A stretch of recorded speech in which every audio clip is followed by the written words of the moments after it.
गुरु पूजा। आनंद वचनामृतम तृतीय खंड। कल मैंने शिव द्वारा पार्वती को बताए हुए सफलता के 7 तत्वों की चर्चा की थी। उनमें से एक संकेत था गुरु पूजन। मैंने बताया था कि गुरु पूजनम का तात्पर्य है गुरु की विशिष्ट अवस्थिति को प्राप्त करने का प्रयास। गुरु के विषय में मैंने बताया कि गु का अर्थ है अंधकार, आध्यात्मिक क्षेत्र का अंधकार, और गुण सत्ता के मानस जगत का अंधकार, और रु का अर्थ है नाश करने वाला। अतः गुरु का अर्थ हुआ वह व्यष्टि जो आध्यात्मिक साधकों के मन से अंधकार का नाश करता है। गुरु पूजा में जो मंत्र प्रयुक्त होता है उसका अर्थ क्या है? उस मंत्र की प्रथम पंक्ति है अखंड मंडलाकारं व्याप्तं येन चराचरम्। आनंद सूत्रम में मैंने तुम्हें बताया है ब्रह्मैव गुरुरेकः न परः।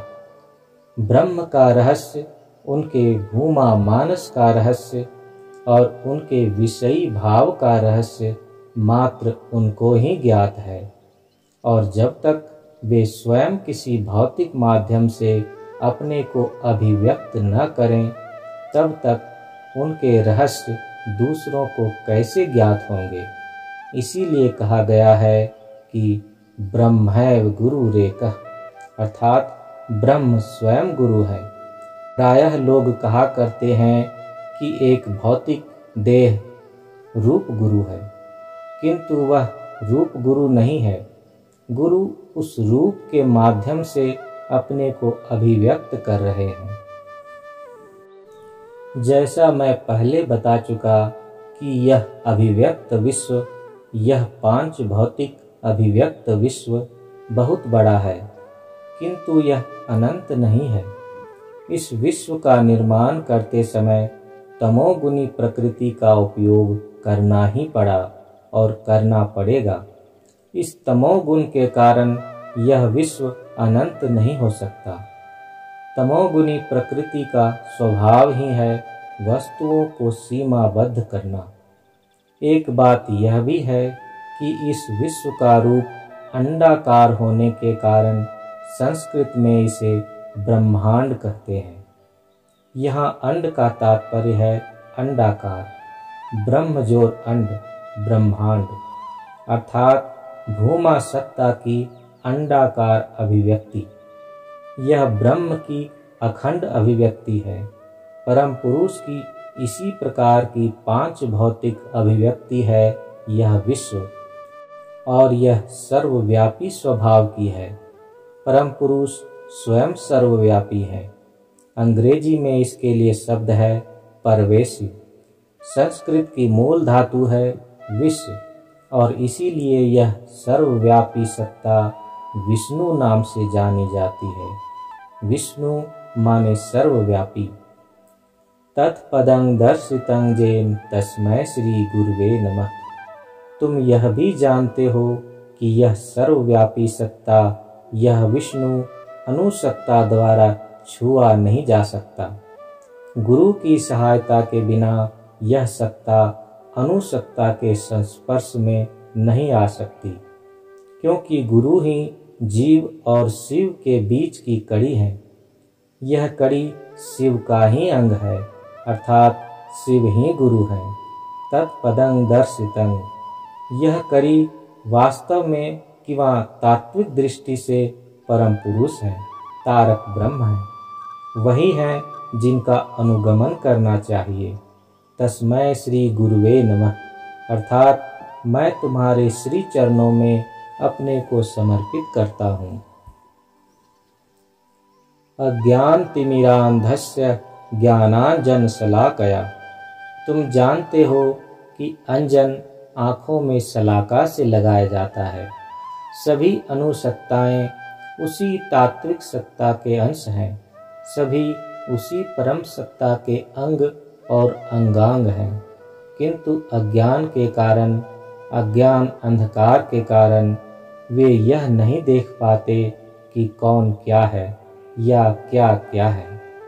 कारण वे अध्यात्म का अंजन चाहते हैं। गुरु अध्यात्म ज्ञान रूपी अंजन सलाका से लगा देते हैं। जब यह अध्यात्म ज्ञान रूपी अंजन आँखों में लग जाता है तो आँखें खुल जाती हैं और तब साधक कह उठता है, तस्मै श्री गुरुवे नमः।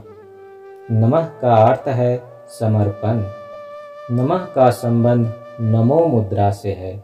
इसका अर्थ होता है मेरी सभी अभिव्यक्तियाँ, मेरी संपूर्ण कर्म निपुणता जो मेरी 10 इंद्रियों द्वारा अभी प्रकाशित होती हैं, एक बिंदु में समाहित हो गई हैं और मैं अपनी पूरी शक्ति सामर्थ्य के साथ तुम्हारे चरणों में समर्पित हूँ।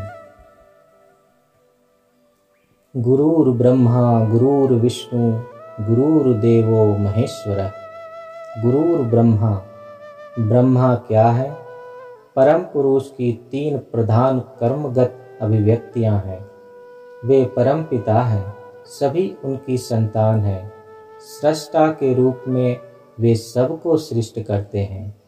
वे अभिभावक के रूप में सबका पालन पोषण करते हैं। प्रत्येक वस्तु उनकी सृष्टि परिवेश के अभ्यंतर है। जब वे अपने अस्तित्वगत प्राण केंद्र में वस्तुओं को प्रत्याहरित कर लेते हैं, वापस ले लेते हैं, वे सभी वस्तुएं उनसे मिलकर एकाकार हो जाती हैं। सृष्टिकर्ता, पालनकर्ता और संहारकर्ता, जेनरेटर, ऑपरेटर और डिस्ट्रॉयर के रूप में वे ही ईश्वर, गॉड हैं। इन तीनों शब्दों के प्रथम अक्षरों को लेकर गॉड शब्द बना है। तुमको पता है कि जब कुछ भी किया जाता है एक स्पंदन पैदा होता है। जब कोई स्पंदनात्मक कर्म होता है तो वहाँ ध्वनि होती है, प्रकाश होता है और इसी प्रकार अन्य पृथकता मूलक अभिव्यक्तियाँ होती हैं। निर्माण की धारा में जब परम पुरुष निर्माण करते हैं, अध्वनि उत्पन्न होती है। जब वे पालन पोषण करते हैं तो ऊध्वनि उत्पन्न होती है और जब वे सब कुछ अपने में प्रत्याहरित करते हैं तो मध्वनि होती है।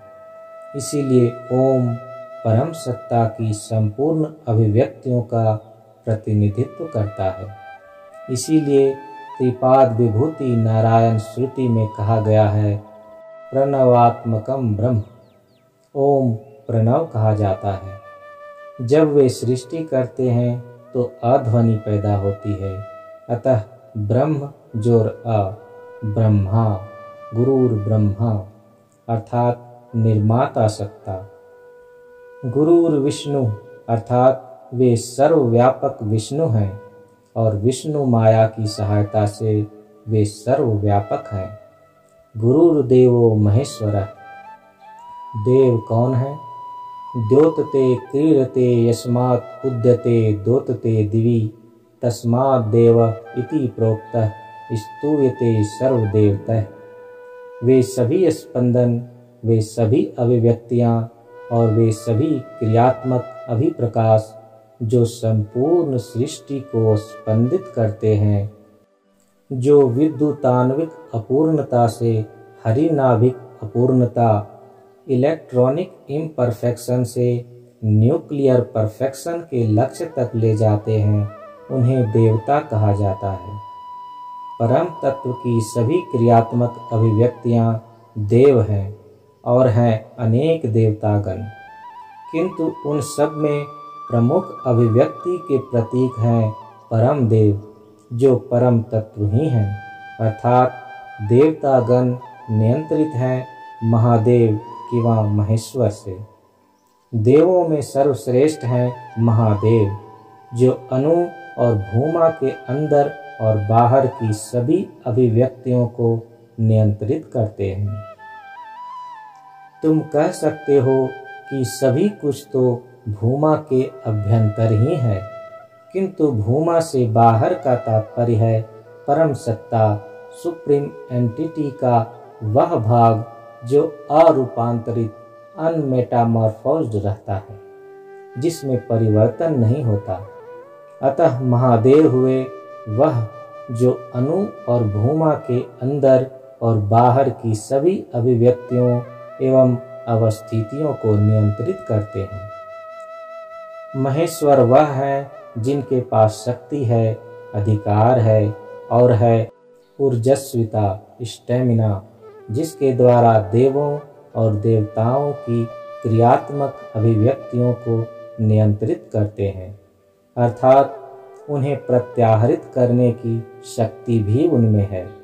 जब भी वे इस विश्व से कुछ प्रत्याहरित करते हैं, हम शोर मचाने लगते हैं और कहते हैं कि अमुक सत्ता मर गई, नष्ट हो गई, किंतु वास्तव में उन्होंने मात्र बहुत से देवों और देवताओं की क्रियात्मक अभिव्यक्तियों को वापस ले लिया। इसीलिए वे महेश्वर हैं। उनके विषय में कहा गया है, तव तत्त्वं न जानामि कीदृश्योऽसि महेश्वरः, यादृश्योऽसि महादेवः तादृशाय नमो नमः। हे महेश्वर, हम नहीं जानते कि तुम कैसे हो और कैसे तुम अनेकानेक देवों और देवताओं की क्रियात्मक अभिव्यक्तियों को प्रत्याहरित कर लेते हो। तुम्हारी कुछ अस्तित्विक सत्ता, एग्जिस्टेंशियल फैकल्टी है अवश्य, कई सत्तात्मक अस्तित्व अवश्य हैं। हम उसी सत्तात्मक अस्तित्व को नमस्कार करते हैं। तुम्हारी कोई न कोई अस्तित्विक सत्ता है अवश्य, किंतु किस प्रकार की है हम नहीं जानते, किंतु जो भी है हम उसी रूप को नमस्कार करते हैं। गुरुर्देवो परम ब्रह्म, ब्रह्म का अभिव्यक्त पक्ष अपर और दृष्टा पक्ष पर कहा जाता है। जब पर पक्ष दृश्य भाग होता है तो दृष्टा पक्ष परापर कहा जाता है। पर के लिए पर, अस्तु सर्वोच्च पर, सभी पर सत्ताओं के पर हैं परम। वह गुरु परम ब्रह्म की वह अभिव्यक्ति विशेष जो तुम्हारे सभी आध्यात्मिक अंधकार को नष्ट कर देती है, परम ब्रह्म ही है। अर्थात परम ब्रह्म ही गुरु रूप में तुम्हारे अध्यात्म क्षेत्र में घुमरते अज्ञान के घने बादलों को छांट देने के लिए तुम्हें तुम्हारी गहन निद्रा से जगाने के लिए स्वयं को प्रदर्शित कर देते हैं। तस्मै श्री गुरुवे नमः। मैं इसी गुरु रूप को अपना प्रणाम निवेदित करता हूँ। श्री श्री आनंद मूर्ति, पटना, 4 अक्टूबर 1978।